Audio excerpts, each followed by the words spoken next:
12-15. మరునాడు ఆ పండుగకు వచ్చిన బహు సమూహమును యేసు యెరూషలేమునకు వచ్చి ఉన్నాడని విని ఖర్జూరపు మట్టలు పట్టుకొని ఆయనను ఎదుర్కొనబోయి, జయము, ప్రభువు పేరిట వచ్చుచున్న ఇశ్రాయేలు రాజు స్తుతింపబడును గాక అని కేకలు వేసిరి.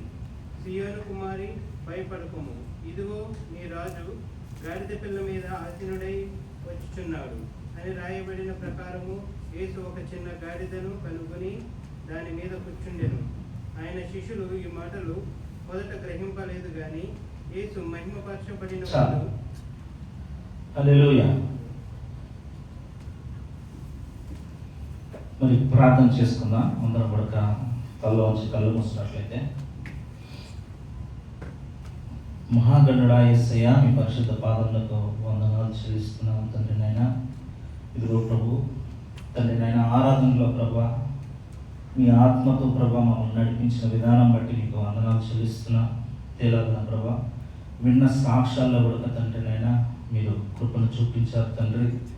ప్రభా మంచి సాక్ష్యాలను వినడానికి కృపని తండ్రి, అదేలాగిన మేము ప్రార్థించినప్పుడు తండ్రినైనా మాకు సహాయం చేసిన వాడు, కానుకల్ని తండ్రినైనా చెల్లించినప్పుడు తండ్రినైనా మా కానుకల్ని అంగీకరించిన దేవుడవు తండ్రి. ఇదిగో ప్రభా ఈ సమయంలో కూడా తండ్రినైనా మీ మాటను వినడానికి వచ్చిన్నాం తండ్రినైనా.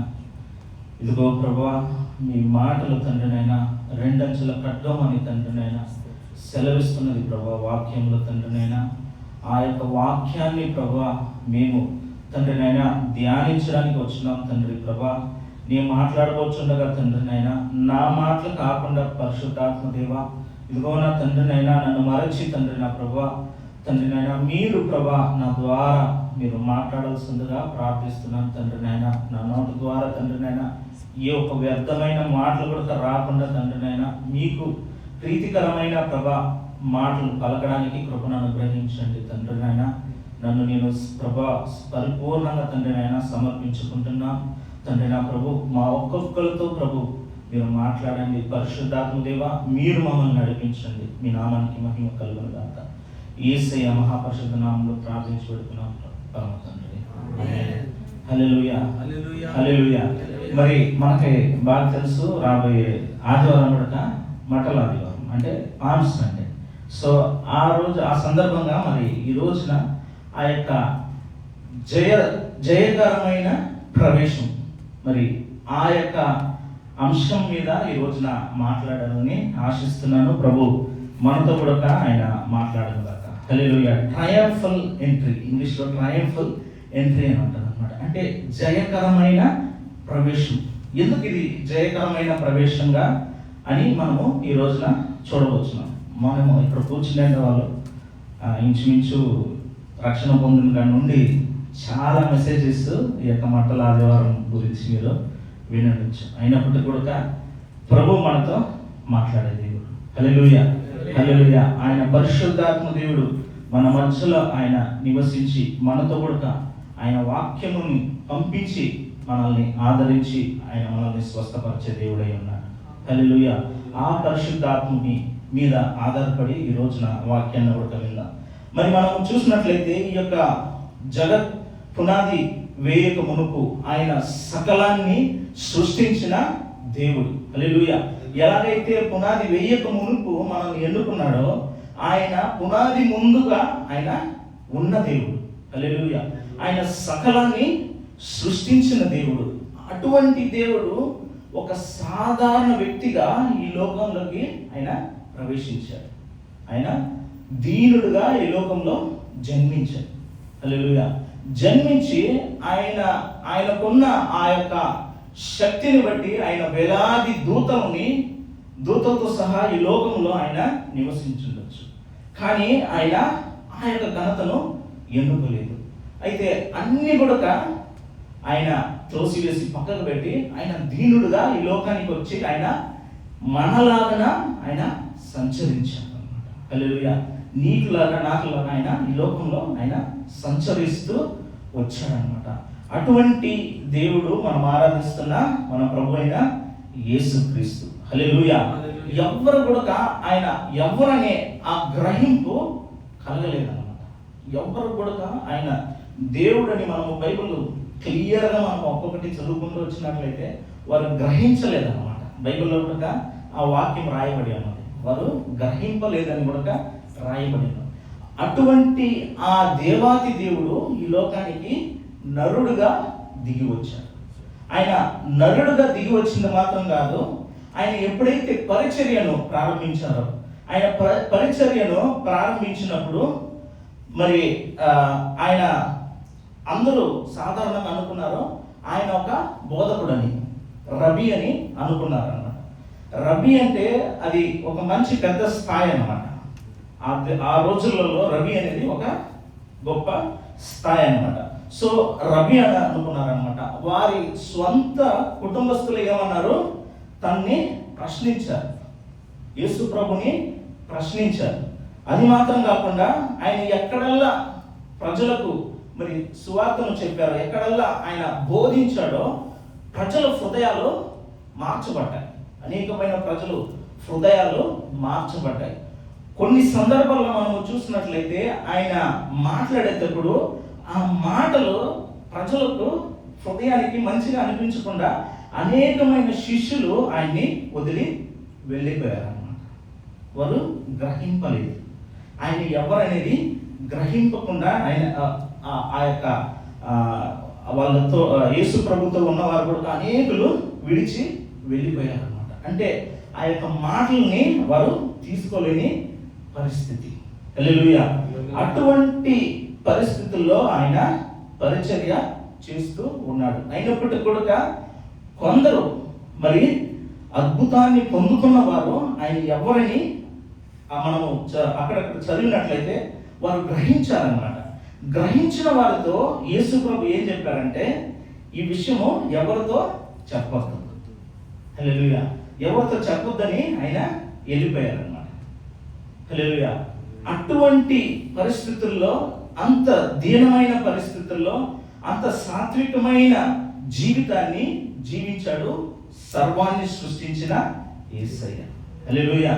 ఆయన ఈ లోకంలో సంచరించేటప్పుడు ఎవరు వారిని గ్రహించలేదు. మనకందరికీ తెలుసు, బిల్ గేట్స్ తెలుసు కదా అందరికీ. బిల్ గేట్స్ మన మైక్రోసాఫ్ట్ ఉన్నారు కదా, మైక్రోసాఫ్ట్ని ఆయన ఫౌండర్ అన్నమాట.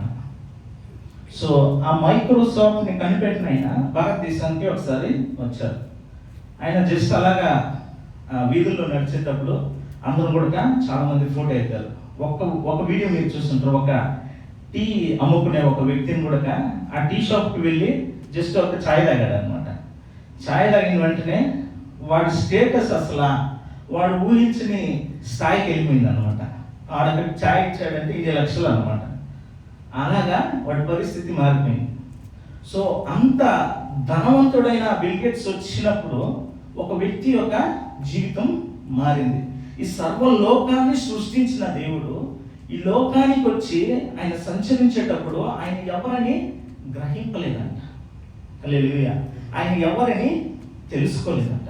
అంత దీనమైన పరిస్థితుల్లో అంత మరి ఆయన విధేయత కలిగి ఆయన వినయముతో ఈ లోకంలో ఆయన జీవించారు. మరి ఇటువంటి జీవితాన్ని కొనసాగిస్తున్నప్పుడు ఒకసారి ఏమైందంటే, ఆయన ఎవరనేది, ఆయన రాజు అనేది ఆయన తెలియపరచాలని ఈ యొక్క విజయవంతమైన ప్రవేశం అన్నమాట. ఎందుకు ఈ విజయవంతమైన ప్రవేశం అంటే ఇందుకే. హల్లెలూయా. ఆయన ఎవరనేది బయలుపరచడానికి మరి ఈ యొక్క ప్రవేశం జరిగిందన్నమాట. మరి మనము చూసినట్లయితే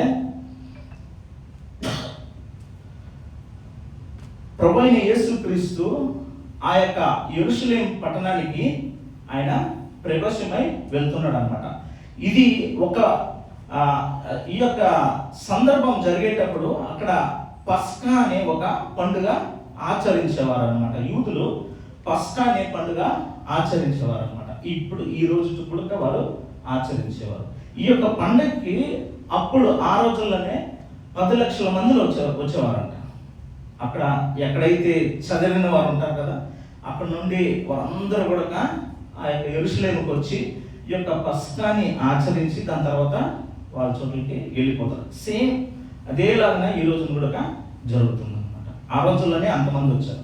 సో ఈ యొక్క సందర్భం, ఈ యొక్క విషయము జరగక మునుపు ఒక వారం మునుపు ఏం జరిగిందంటే, ఒక సమాధి ఎదుట నిలిచి ప్రభువైన యేసుక్రీస్తు 4 రోజులు మరణించిన ఆ లాజరు బయటికి రా అని పిలిచినప్పుడు ఆ యొక్క మరణించిన లాజరు లేచి తిరిగి వచ్చాడు. ఇంతకుముందు ప్రభువైన యేసుక్రీస్తు ఆయన చేసిన అద్భుతాలు మనం చూసినట్లయితే, పాడిని ముట్టాడు, మరణించిన కుమారుడు తిరిగి లేచాడు. మరి వాక్యాన్ని పంపించి మరణ పడకలో ఉన్నవారిని ఆయన లేపాడు. కానీ ఈ యొక్క అద్భుతం మనం చూసినట్లయితే, తను మరణించి ఎన్ని రోజులైంది? 4 రోజులైంది అనమాట. 4 రోజులైన తర్వాత యేసు ప్రభు అక్కడ నించొని లాజరు బయటికి రా అని చెప్పిన ఆ యొక్క క్షణమే లాజరు బయటికి వచ్చాడు అనమాట. ఈ యొక్క పోగైన ఈ యొక్క 10 లక్షల మంది కూడా ఈ యొక్క వార్త అంతా కూడా వారికి వినబడింది. ఈ యొక్క ఆ యొక్క సువార్త అంతా కూడా, ఆ యొక్క ప్రభువుని గురించిన ఈ యొక్క మాట అంతా కూడా, ఆ యొక్క అద్భుతాన్ని కూడా వారు విన్నారు అన్నమాట. విని ఆ యొక్క ప్రవేశములో ఇది ఎవరో చూడాలని వారందరూ కూడా అక్కడ కూడారు అన్నమాట. అక్కడ కూడినప్పుడు మరి అందరూ కూడా హోసన్నా హోసన్నా దావీదు కుమారుడా అని జయధ్వని, ఆయనకి మహిమ కలుగును గాక, ఉన్నతములో నుండి దిగి వచ్చిన వాడు దావీదు కుమారుడు, హోసన్నా హోసన్నా అని కేకలు వేశారనమాట. కేకలు వేసి గంతులు వేస్తూ ఆయన్ని ఆరాధించారనమాట. హల్లెలూయా. ఇటువంటి దేవుని మనం ఆరాధిస్తున్న దేవుడు ఇటువంటి దీనమైన పరిస్థితుల నుండి ఆయన అంత వినయము కలిగిన జీవితాన్ని జీవించి, ఆయన ఎవరనేది ఆ యొక్క అంచ రోజులలో, ఆయన ఈ లోకంలో ఉన్న ఆ రోజులలో ఎవరని ఆయన బయలుపరుచుకున్నాడు. హల్లెలూయా. మరి ఆయన ప్రవేశించేటప్పుడు దేని మీద ఆయన ప్రవేశించాడు? గాడిద మీద ఆయన ప్రవేశించాడు అనమాట. హల్లెలూయా. ఆ గాడిద మనము చూసినట్లయితే మత్తయి సువార్త, మార్కు సువార్త 15:2 చదవాలి.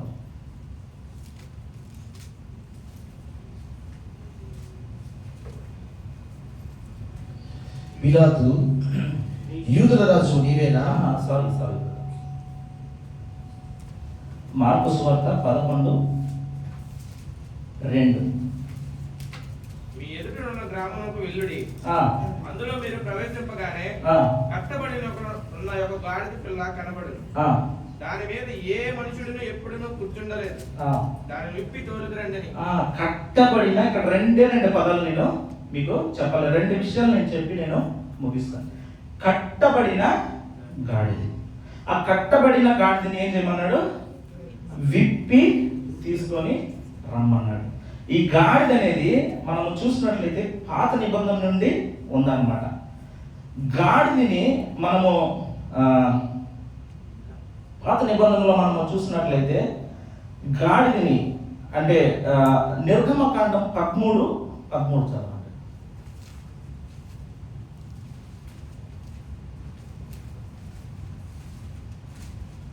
ప్రతి గాడిద తొలి పిల్లను వెలయిచ్చి, ప్రతి గాడిద తొలి పిల్లను వెలయిచ్చి విడిపించి, అందరూ వినాలి, వెలయిచ్చి విడిపించి దానికి మారుగా దేనికి మారుగా? గాడిద పిల్లకు మారుగా గొర్రె పిల్లను ప్రతిష్ఠింపవలెను.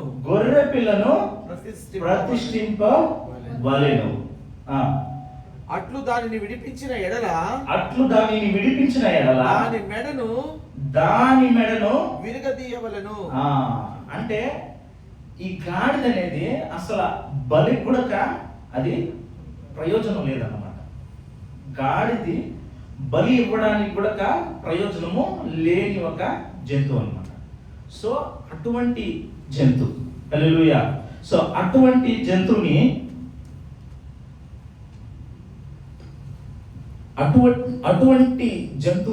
ప్రభువైన యేసుక్రీస్తు ఎన్నుకున్నారు అన్నమాట. హల్లెలూయా. ఆ గాడిది ఎలాగుంది? ఆ గాడిది కట్టబడి ఉన్నది. హల్లెలూయా. ఆ కట్టును విప్పి తీసుకురమ్మన్నాడు. హల్లెలూయా, హల్లెలూయా. కొన్ని కట్లు మన జీవితాల్లో కూడా ఉంటాయి. హల్లెలూయా. ఇక్కడ మనము చూసినట్లయితే శిష్యులు వెళ్ళి ఆ కట్టబడిన గాడిదని విప్పి తీసుకొచ్చారనమాట. కొన్ని కట్లు ఎలా ఉంటాయంటే మన జీవితంలో ఉన్న కట్లు మనమే వేసుకుని ఉన్నాం, అవి మనమే ఇప్పితే కానీ రావు అన్నమాట. ఆ కట్లు మనమే విప్పినా కూడా రావు, మనం విప్పితేనే వస్తాయి అన్నమాట. అది వదిలి మనం ఏం చేస్తాం, దేవుణ్ణి ప్రార్థన చేస్తూ ఉంటాం. సినిమా చూడొద్దు అంటారు, చూస్తూనే ఉంటాం. సినిమా పాటలు వింటూనే ఉంటాం. హల్లెలూయా. అవన్నీ కట్లు. ఆ కట్ల నుండి మనము మనల్ని మనము విడిపించుకోవాలి. మాటలు, మనము మాట్లాడే మాటలు చెడు మాటలు మాట్లాడుతుంటాం కదా. అనేక మనము రక్షణ పొందినప్పుడు కూడా మనం ఏం చేస్తాం, అటువంటి మాటలు పలుకుతూనే ఉంటాం. ఎవరినైనా తిట్టడం, ఎవరికైనా మోసం చేయడం, హల్లెలూయా, హల్లెలూయా, ఎవరినైనా నిందించడం, అబద్ధ సాక్ష్యం పలకడం, హల్లెలూయా, చెడు ఆలోచనలతో నిండడం, హల్లెలూయా, ఇవన్నీ కూడా ఈజీగా మనమే బయటకు రావచ్చు. ఎలాగని చెప్తా. ఇప్పుడు మనం ఏదో ఒక వీడియో చూస్తున్నాం అనుకోండి, ప్రతి ఒక్కరు చూస్తారు కదా, ఇలాగా మా బెర్రలు ఎప్పుడు అంటుంటుంది నాన్న స్వైపింగ్ నాన్న అని. స్వైపింగ్ అంటే ఇలా వీడియోస్, ఒక్కొక్క వీడియోస్ చూస్తూ ఉండేదన్నమాట. అక్కడ ఏదో ఒక చూడరాని ఒక వీడియో వచ్చిందంటే మనం ఏం చేస్తాం, మనం అక్కడే ఉండిపోతాం, అదే చూస్తూ ఉంటాం. మనం ఏమంటాం, దేవుడా ఎందుకు ఇవన్నీ, దీంట్లో నుంచి నేను బయటికి రాలేని పరిస్థితుల్లో ఉన్నాను. అటువంటి వీడియో ఖచ్చితంగా వస్తాయి. వచ్చినప్పుడు ఏం చేయాలి చెప్పండి? ఏం లేదు, ఒక స్వైప్. దాన్ని ఎందుకు చూస్తారు? మనం ఏం చేస్తాం, దాన్ని చూస్తూ ఉంటాం. ఇవన్నీ, ఈ కట్లన్నీ కూడా మనం బయటకు రావచ్చు. ఈ కట్లను విడిపించుకుంటూ మనము బయటికి రాగలం. ఈ కట్లని మనమే విప్పగలం. హల్లెలూయా, హల్లెలూయా. మరి మనం మాట్లాడే మాటలు మనమే సరి చేసుకోవాలి. ఇప్పుడు ఉద్యోగం మనము ఒక దగ్గర వెళ్ళి చేస్తున్నామంటే నాకు ఇంతే వస్తుందని చేస్తాం. అక్కడ లేదు, వాడికి ఏది కావాలో, మేనేజర్కి ఏది కావాలో, బాస్కి ఏది కావాలో ఆ యొక్క వర్క్ చేసి పెట్టేంత వరకు ఆ బాస్ వదలడు అనమాట కదా. నాకు ఇంతే వస్తుంది, నేను వచ్చేస్తానంటే కుదరదు. సో సేమ్, నాకు ఇంతే, నేను దీన్ని వదలలేను, ఈ మాటలు వదలలేను, ఈ అలవాట నేను వదలలేను అని మనం అనుకున్నట్లయితే మన పొరపాటు. మనమే మారాలి. హల్లెలూయా. మారడానికి ఖచ్చితంగా నీ హృదయంలో ఆ యొక్క వాంఛ ఉన్నట్లయితే సహాయం పరిశుద్ధాత్మ దేవుడు మీకు అనుగ్రహిస్తాడు. హల్లెలూయా. కొన్ని కట్లు దేవుడు విప్పుతాడు అన్నమాట. హల్లెలూయా. ఏ ఒక్క బంధకాలైనా కూడా, సాతాను తెచ్చే ఆ యొక్క శోధనలైనా కూడా, సాతాను నీకు రోగాన్ని తెచ్చినట్లయితే, లేకపోతే నీ కుటుంబం పైన శాపముతో నిండబడినట్లయితే, అటువంటి కట్లని ఆ దేవాది దేవుడు ఆయన విరగొడతాడు అన్నమాట. హల్లెలూయా, హల్లెలూయా. ఆ కట్టును విప్పి వారు తెచ్చారన్నమాట. హల్లెలూయా. కట్టబడిన దాన్ని ఆయన విప్పి తెచ్చాడనమాట. బైబిల్లో నాకు చాలా ఇష్టమైన ఇది చదివేటప్పుడు నేను ఒక వాక్యాన్ని నాకు ప్రభు కూడా గుర్తు చేశారు. మత్తయి సువార్త 18 అనుకుంటా.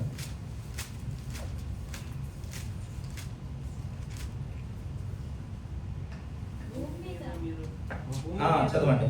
భూమి మీద మీరు వేటిని బంధించురో అవి పరలోకమందు బంధింపబడును. భూమి మీద మీరు వేటిని బంధించురో వేటిని బంధించుదురో పరలోకమందు బంధింపబడును. భూమి మీద మీరు వేటిని విప్పుదురో అవి పరలోకమందును విప్పబడేవని హల్లెలూయా, నిశ్చయముగా చెప్పుచున్నాను. హల్లెలూయా, హల్లెలూయా. ఈ యొక్క సందర్భాన్ని మనం చూసినట్లయితే ప్రభువైన యేసుక్రీస్తు ప్రార్థన గురించి చెప్పేటప్పుడు ఆయన చెప్పిన మాట, భూమి మీద మీరు వేటిని బంధింతుదురో అవి పరలోకమందున బంధింపబడు. హల్లెలూయా. మనము బంధింపబడుతున్న కొన్ని కార్యాలు ఉన్నాయి. మరి అపవాది యొక్క క్రియలను మనము బంధించాలి. హల్లెలూయా. హల్లెలూయా. సాతాన్ను మనము బంధించాలి. హల్లెలూయా.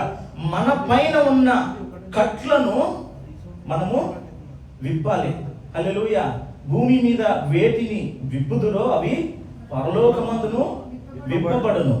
మనము కట్టబడినట్లయితే మనము విప్పబడాలి. ఎలాగ జరుగుతుంది ఇది అంటే ఇది అని మనం చూసినట్లయితే, ఎప్పుడైతే మనము ప్రార్థనలో మనము గడుపుతామో అప్పుడు ఖచ్చితంగా మనకి విరోధంగా ఉన్న ఆ కట్టులను నుండి మనము విడుదలను పొందుకోగలం. ఎందుకంటే బంధింపబడిన ఆ విషయాన్ని, ఆ ప్రార్థనని, ఆ యొక్క మాటని చెప్పి నువ్వు ప్రార్థన చేసినట్లయితే దేవుని యొక్క వాక్యం సెలవిస్తున్నది, దేన్నైతే విప్పుదువో అది భూమి యందు విప్పుదువో పరలోకమందు కూడా విప్పబడను. అప్పుడు మనకి ఆశీర్వాదము, మనం దరిద్రతలో మనము కట్టబడి ఉన్నామంటే మనము ప్రభువా నన్ను విడిపించుము అని మరి ఈ యొక్క భూమిలో ఆ యొక్క కట్ల నుండి నన్ను విడిపించు ప్రభా అని మనము ప్రార్థన చేసినట్లయితే పరలోకమందున్న మన తండ్రి అక్కడ ఆ యొక్క కట్టులను విప్పి మనకు పరలోకము నుండి ఆశీర్వాదాన్ని పంపుతారు. హల్లెలూయా. ఏ ఆశీర్వాదమైనా కూడా మన యొక్క శరీర రీతి అయిన మరి అనారోగ్యమైన కూడా మనము బంధించి మనము ప్రార్థించినట్లయితే ఖచ్చితంగా కట్టులు పరలోకమందు కూడా విప్పబడతాయి. హల్లెలూయా. అటువంటి ప్రార్థన మనలో కూడా ఉండాలి. ఈ యొక్క కట్టబడిన గాడిదలో మనము నేర్చుకున్న ఈ యొక్క 2 పాఠాలు. మరొక విషయాన్ని కూడా మనము చూద్దాం. మార్కు సువార్త 11:7 చదవండి.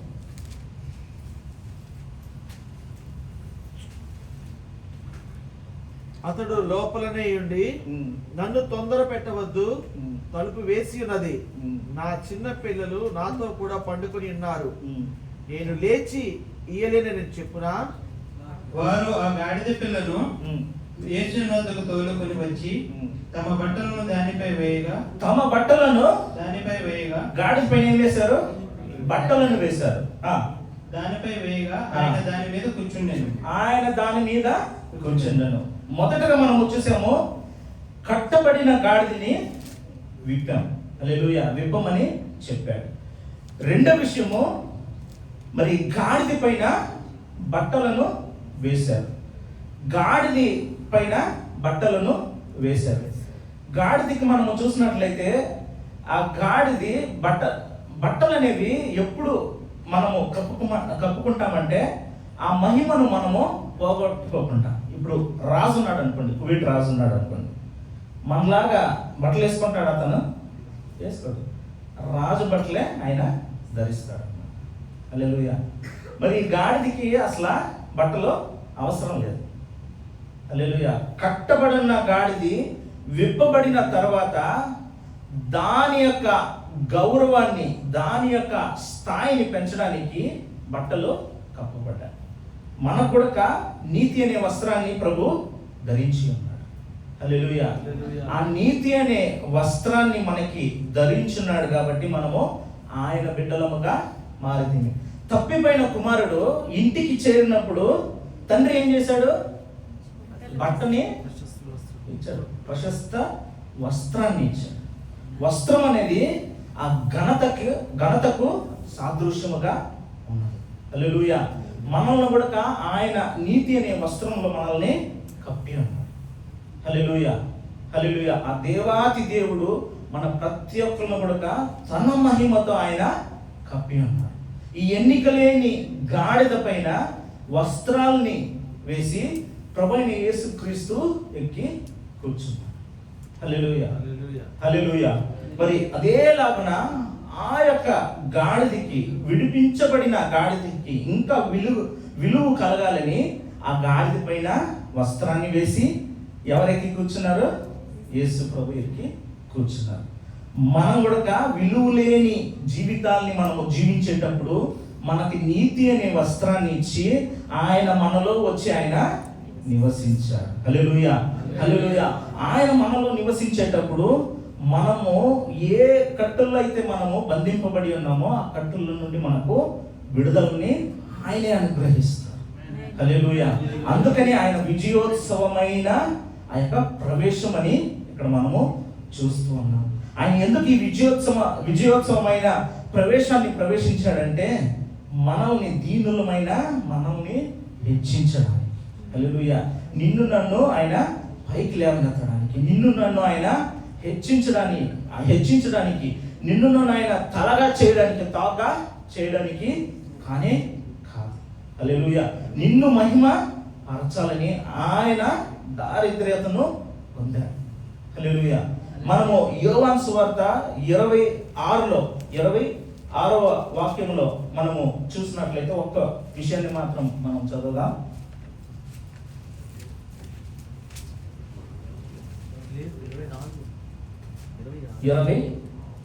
యోహాను సువార్త 20వ అధ్యాయం 6వ వాక్యం. అంతటా సీమోను పేతురు అతను వెంబడి వచ్చి సమాధిలో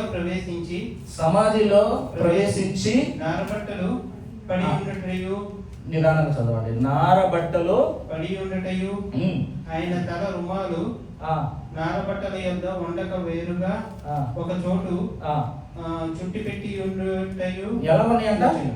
ఒక చోటు చుట్టి పెట్టి మడతేసి నీట్గా అట్లని ఫోల్డ్ చేసి అయన్ చేసి పెట్టినలాగా ఉన్నాయి అన్నమాట.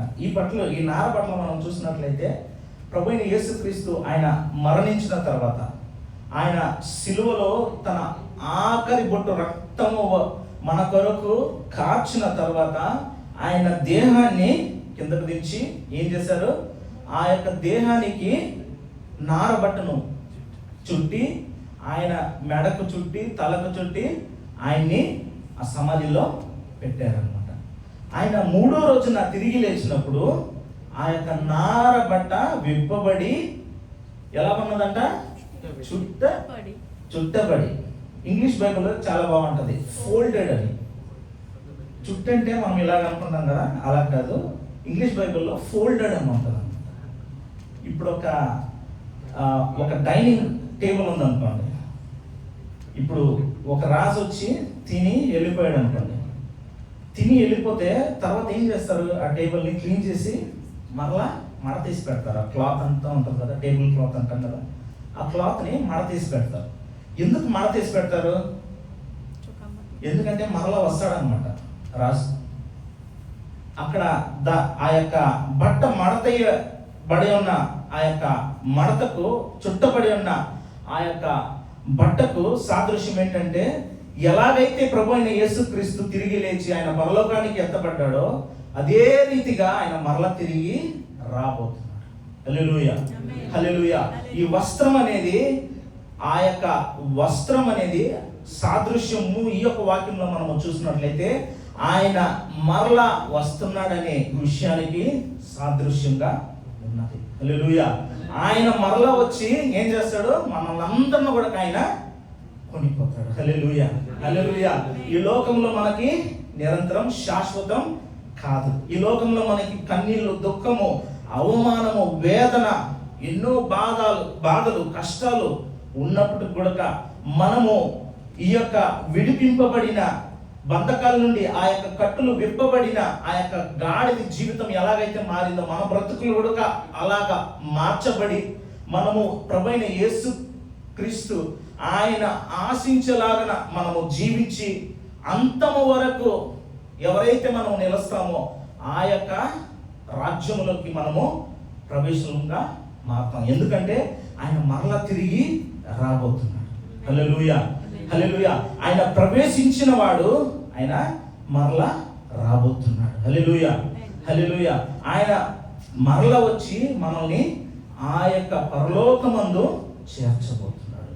అక్కడ మనకి మరణం ఉండదు, దుఃఖం ఉండదు, వేదన ఉండదు, ఆకలి ఉండదు. హల్లెలూయా. అక్కడ మనకి నిత్యము సంతోషము కలుగును. హల్లెలూయా, హల్లెలూయా. అదే క్రైస్తవులకు ఉన్న ఒక నిశ్చయత. హల్లెలూయా, హల్లెలూయా. మనకున్న ఒక నిశ్చయత, మనము పరలోకానికి వెళ్తాము. ఆ యొక్క పరలోకానికి వెళ్ళాలని ఈ యొక్క మరి శ్రమ రోజుల్లో మనం అందరం కూడా ఉన్నాం. ఆ యొక్క పరలోకానికి వెళ్ళకుండా ఇంకా ఏమైనా అడ్డులు మన ఎదుట ఉన్నట్లయితే ఈ రోజున మనము సరి చేసుకోవాల్సిన సమయమై ఉన్నది. మరొకసారి కూడా ప్రభు మనకి అవకాశాలని అనుగ్రహిస్తున్నాడు. మనము జరుగుతున్న పరిస్థితులను మనము చూస్తూ ఉన్నాం. నిలకడైన పరిస్థితిగా లోకం లేదు. అన్ని బైబిల్లో ఉన్న కార్యాలన్నీ కూడా జరుగుతూ ఉన్నాయి. ఆయన రాకడ సమీపిస్తూ ఉన్నది. మనము సిద్ధపడాలి. హల్లెలూయా. మనము ఆయనను ఎదుర్కొనేలాగున, ఆయన స్వరాన్ని వినేలాగున మనము సిద్ధపడాలి. సైరన్లు మోగుతూ ఉన్నాయి. సైరన్లు మోగినప్పుడు మనము జాగ్రత్త పడి లోపలికి వెళ్ళిపోతాం. అప్పుడు ఒకే ఒక సైరన్ మోగుతుంది. ఆ బోర మోగినప్పుడు మనము పోవాలి. విని మనము ఏదో యుద్ధం అనుకొని లోపలికి వెళ్ళిపోకూడదు. అటువంటి పరిస్థితి మనకు రాకూడదు. హల్లెలూయా. మనం ఆ బోర విన్నప్పుడు ఆయన మనల్ని తీసుకుంటాడు. ఎవరికైతే ఆ బోర వినపడుతుందో వారు మాత్రమే ఎత్తబడతారు. హల్లెలూయా. హల్లెలూయా. ఆయన రాకడ కొరకు మనము సిద్ధపడాలి. ఈ యొక్క ప్రవేశం ఎందుకు, ఈ యొక్క త్యాగం ఎందుకు, ఈ యొక్క నింద ఎందుకు ఆయనకి, ఈ యొక్క అవమానం ఎందుకు, ఈ యొక్క తగ్గింపు ఎందుకు ఆయనకంటే, ఆయన మనల్ని హెచ్చించి ఆ యొక్క పరలోక రాజ్యానికి మనము అర్హులము కాము అయినప్పటికీ కూడా ఆ సిలువలో ఆయన చేసిన త్యాగాన్ని బట్టి మనల్ని కూడా కుమారులుగా కుమార్తెలుగా ఆయన తీర్చిదిద్ది ఆ రాజ్యానికి వారసులుగా మనల్ని చేసి ఉన్నాడు. హల్లెలూయా. హల్లెలూయా. మనము ఈ రోజున కూడా ఒక 2 నిమిషాలు మనము ఆలోచించి ఆ యొక్క పరలోక రాజ్యానికి ప్రవేశించడానికి నేను అర్హుడనా, నేను అర్హురాలునా అని ఈ రోజున మనము ఆలోచించవలసిన సమయమే ఉన్నది. అందరం కూడా లేచి నిలబడదు.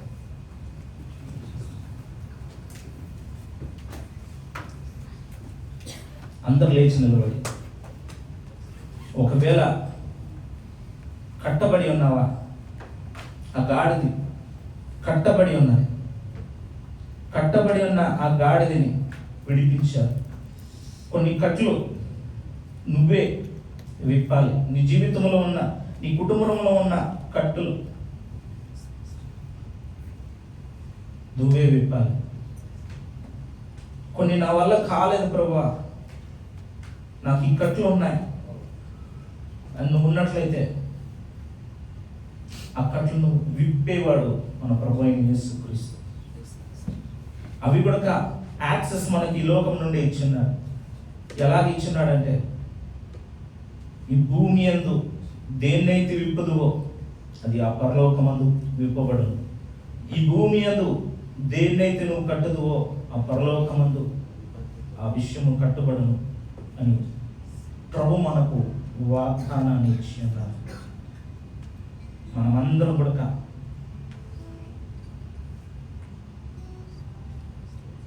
ఆ యొక్క గాడిద మీద వస్త్రాలు వేశారు.